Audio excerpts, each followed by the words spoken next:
medeniyetli toplumlarda köleyim. Ben tek tanrılı dinler döneminde eve hapsedilenim. Kapitalizm tarafından bedeni parçalanıp metalaştırılanım ben. Ben kadınım. 8 Mart'ın ruhu isyanın ruhudur. Özgürlüğün ruhudur. Bu ruhu taşıyan bütün devrimci kadınlara buradan bir selam olsun.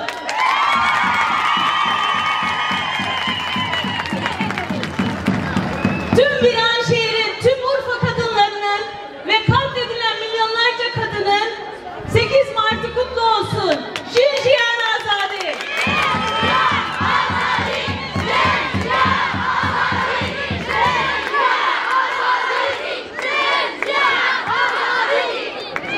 Her dem direniş, her dem özgürlük diyerek hepinizi tekrardan selamlıyorum. Hoşça kalın arkadaşlar.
Şehit Ömer